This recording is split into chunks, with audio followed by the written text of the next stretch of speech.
നമസ്കാരം. മിഡിൽ ഈസ്റ്റിൽ എന്തൊക്കെയാണ് പ്രധാനപ്പെട്ട വാർത്തകളെന്ന് നമുക്ക് നോക്കാം. ആദ്യമായിട്ട് നമുക്ക് പോകേണ്ടത് അമേരിക്കയിലേക്കാണ്. അമേരിക്കൻ പ്രസിഡന്റ് ആയിട്ടുള്ള ഡൊണാൾഡ് ട്രംപ് ഇപ്പോൾ ഇറാന്റെ പരമോന്നത നേതാവായിട്ടുള്ള ആയത്തുള്ള അലി ഖമേനിക്ക് ഒരു കത്ത് എഴുതിയിരിക്കുകയാണ്.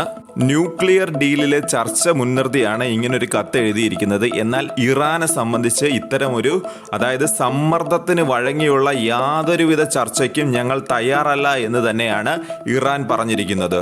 ട്രംപ് സമ്മർദ്ദ തന്ത്രം തുടരുന്ന അത്രയും കാലം വരെ ടെഹ്റാൻ US-ഉമായി അമേരിക്കയുമായിട്ട് യാതൊരുവിധ ചർച്ചയും നടത്തുകയില്ല എന്ന് ഇറാന്റെ തന്നെ വിദേശകാര്യ മന്ത്രിയായിട്ടുള്ള അബ്ബാസ് ആരാക്ചി വെള്ളിയാഴ്ച പറയുകയുണ്ടായി. ചുരുക്കി പറഞ്ഞു കഴിഞ്ഞാൽ അമേരിക്ക വൻ രാജ്യമായിരിക്കും. വളരെയധികം രാജ്യങ്ങൾ അവർ പറയുന്നത് കേട്ട് നിൽക്കാനുമുണ്ടാകും. എന്നാൽ ആ ഒരു മനോഭാവവുമായിട്ട് ഇറാന്റെ അടുത്ത് വരണ്ട എന്നുള്ള ശക്തമായ മുന്നറിയിപ്പാണ് ഇപ്പോൾ നൽകിയിരിക്കുന്നത്.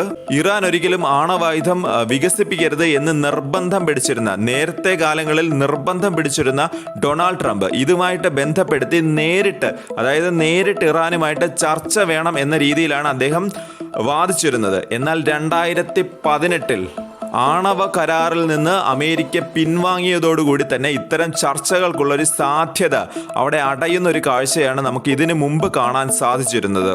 ചുരുക്കി പറഞ്ഞു കഴിഞ്ഞാൽ ഈ 2018 ആണവ കരാറിൽ നിന്ന് അമേരിക്ക പിൻവാങ്ങിയതോടുകൂടി തന്നെ രണ്ട് രാജ്യങ്ങളുടെ നയതന്ത്രപരമായിട്ടുള്ള ആ ഒരു ബന്ധം തന്നെ അറ്റുപോകുന്ന ഒരു കാഴ്ചയാണ് കാണാൻ സാധിച്ചത്.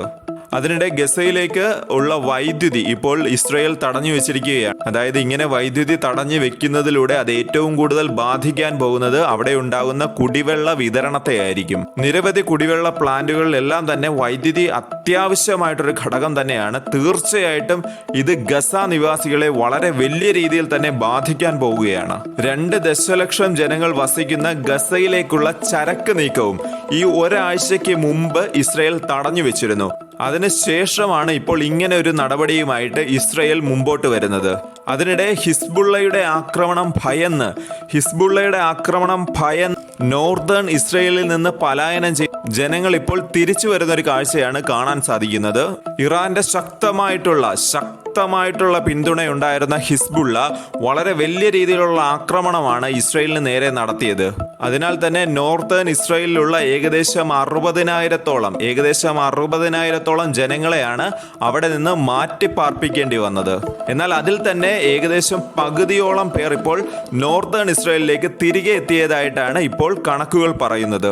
അതിനിടെ ഗസയിലെ 2ാം ഘട്ട വെടിനിർത്തലിനായിട്ടുള്ള ചർച്ചകൾക്ക് ഇപ്പോൾ ഇസ്രയേൽ പുതിയ ഉപാധികൾ വെക്കുന്ന ഒരു കാഴ്ചയും നമുക്ക് കാണാൻ സാധിക്കുന്നുണ്ട്.